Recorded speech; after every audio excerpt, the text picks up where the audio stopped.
Scott Mills has dished the dirt on the famous faces has worked with and insists Harry Styles has the purest soul.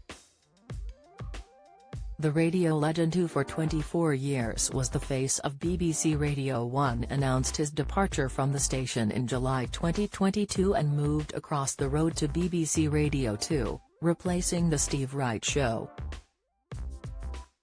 But over the course of his career, which started in 1989, has worked with everybody from actual royalty to music royalty.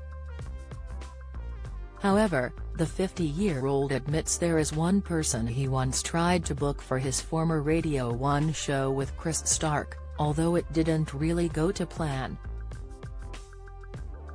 Speaking to the Mirror, Scott opened up about his experiences with some of the biggest names in the showbiz industry and one surprising comment from a hotel heiress. Eastleigh-born Scott said, "A lot of the artists I interview or speak to, I have known for years. It's the same with Harry Styles or Lewis Capaldi, they relax with you because you've done a lot with them over the years, and that's a good place to be in. It's the same with Kylie Minogue. I did a Kylie one recently. I did stuff with her since literally the beginning of Radio 1 and even at Top of the Pops in probably Spinning Around era. She obviously doesn't remember every interview, but she will remember me and go, 'Scott, hey, how are you?' and immediately just makes it a much easier chat, and it's super relaxed, and they enjoy it.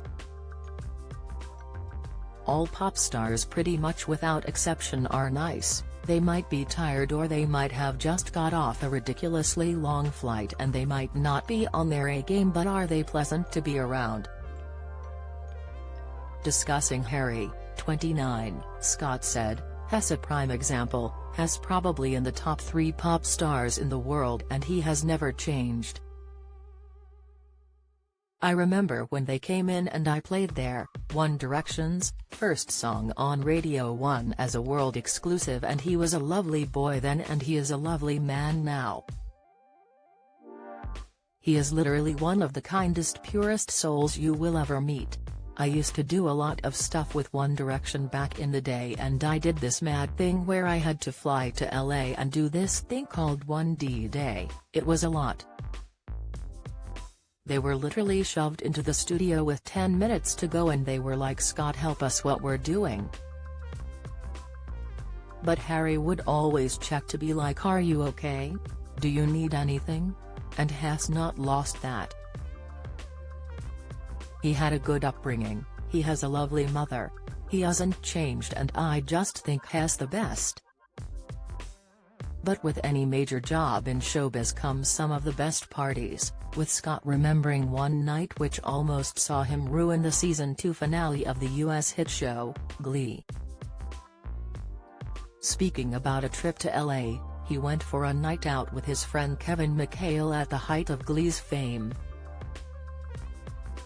He said, "I'm not proud of it, but we got carried away with ourselves. We went out to this random club, we went back to his house and it was me and a couple of the other people from Glee and my friend Dino, and they did show songs on the piano all night, it was great." But he missed his flight the next day to New York to record the season finale of season 2, he got the next flight. "It wasn't a disaster, but it was partly to do with me." However, this isn't always the case, as Scott revealed that American heiress Paris Hilton once refused to go out clubbing, simply because it was raining. While filming her reality show, Paris Hilton's BFF in London, Paris refused a night out because of the English weather. He recalled, "She was like, 'I really want to go out tonight but it's raining,' and I was like, 'Yeah, it rains a lot,' and she was like, 'When it's raining in LA, people just don't go out.'" Scott might be the biggest name in radio, but while he and pal Chris Stark were presenting on Radio 1, there was one person they tried to book for their show, as well as the hit game, Innuendo Bingo, but things didn't work out. "We used to put in mad bids," laughed Scott before revealing, "Michelle Obama was in town once when Barack was president. The emails back to us were brilliant. As much as Michelle is promoting her book in the UK, this is a no, he said while grinning before adding, if you don't ask, you don't get. Discussing his trip to LA with the LA Tourism Board, Scott said, I've been there a lot over the years. I used to think that in my 20s, I could live there. If you work in the entertainment industry, it feels exciting because it feels like that's where all the decisions are made. Even when I went this time, it was when they just called off the writers' strike.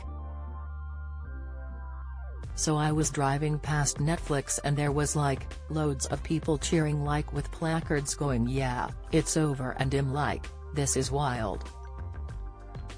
But now in his 5th decade, Scott explained he doesn't believe he could live in Los Angeles nowadays but does enjoy dipping in for a week. While Scott had hoped to live in LA when he was in his 20s, he recalled, I know a British guy, Terry's a lot of British people that work in television and they all stick together, it's like a little expat community. This guy used to work on the James Corden show and he was saying that because no one can really afford to live in West Hollywood or Beverly Hills, so your commute can be an hour and a half there and an hour and a half back. That's part of the reason why I don't think I could live there, but I love it. And I do all the cliché things,